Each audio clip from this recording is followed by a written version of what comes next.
Hello students, let's read the question. So the question is, the process of withdrawal of the protoplast of a plant cell from its wall due to excessive loss of water from the cell due to osmotic action is called. पूछा गया है कि इनमें से कौन सा process है जिसमें जो प्रोटोप्लास्ट होता है प्लांट सेल का वो विड्रॉ हो जाता है from the wall due to जो एक्सेसिव लॉस होता है वाटर का from the cell due to the osmotic action. तो ये कौन सा होता है?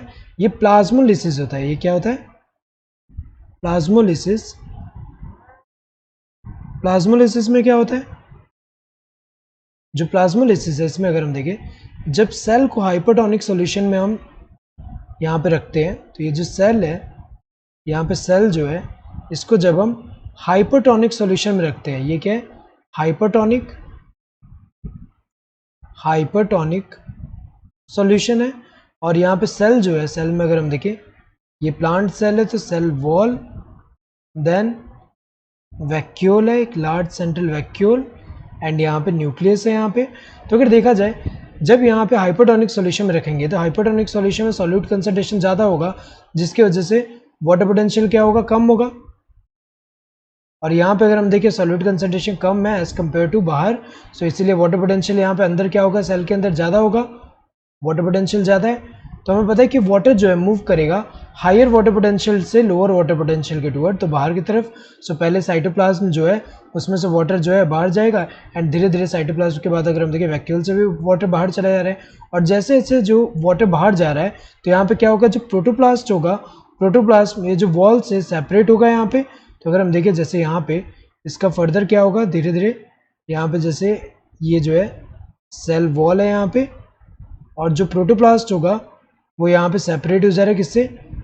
ये अगर हम देखें, ये पूरा जो प्रोटोप्लास्ट है इसमें न्यूक्लियस है, और यहाँ पे अगर हम देखें सेपरेट हो जा रहा है वॉल से.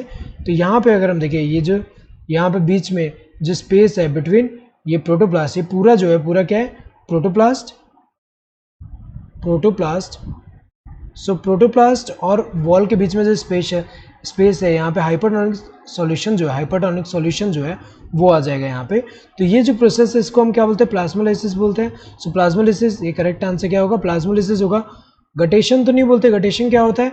गटेशन अगर हम देखें, जैसे यहाँ पे जैसे लीफ है, यहाँ पे लीफ में अगर हम देखें तो जो लीफ है यहाँ से अगर हम देखें तो यहाँ पे क्या होता है कि जो इसके अनइंजर्ड पार्ट या फिर कह सकते हैं जो इसका मार्जिन है, यहाँ से जब लॉस ऑफ वाटर होता है in the form of droplets, इस प्रोसेस को हम क्या बोलते हैं? गटेशन बोलते हैं.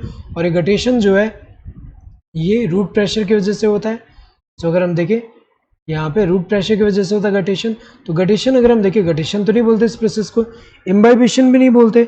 इम्बाइबिशन में क्या होता है कि ये स्पेशल टाइप ऑफ डिफ्यूजन है जिसमें वाटर जो है एब्जॉर्ब बाय जो सॉलिड. सो इसमें क्या होता है? It is a special type of diffusion when water is absorbed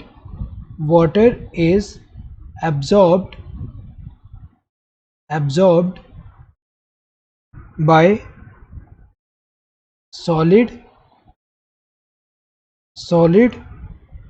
और we can say, और क्या होता है? जो कोलॉइड्स, जो चाहे सॉलिड से एब्जॉर्ब हो या फिर कोलॉइड से हो, और इसकी वजह से क्या होता है? उसका वॉल्यूम जो है इंक्रीज हो जाएगा. तो अगर देखा जाए, जैसे यहाँ पे सॉलिड एक पड़ा हुआ है, सॉलिड में वाटर एब्जॉर्प्शन से क्या हो जाए? एक्सपांड हो जा रहा है थोड़ा. तो अगर देखा जाए इम्बाइबिशन में क्या होता है? इम्बाइबिशन में वाटर का एब्जॉर्प्शन हो रहा है बाय सॉलिड और कोलॉइड्स. तो अगर देखा जाए ये जो है ये तो इनकरेक्ट है. ट्रांसलोकेशन भी नहीं होता. ट्रांसलोकेशन का मतलब क्या होता है? लॉन्ग डिस्टेंस जो ट्रांसपोर्ट होता है उसको थ्रू द जो वस्कुलर टिश्यू, उसको हम ट्रांसलोकेशन बोलते हैं प्लांट में. सो अगर हम देखें यहाँ पे करेक्ट आंसर क्या होगा? This first one. Hope you understood the question. Thank you and all the best.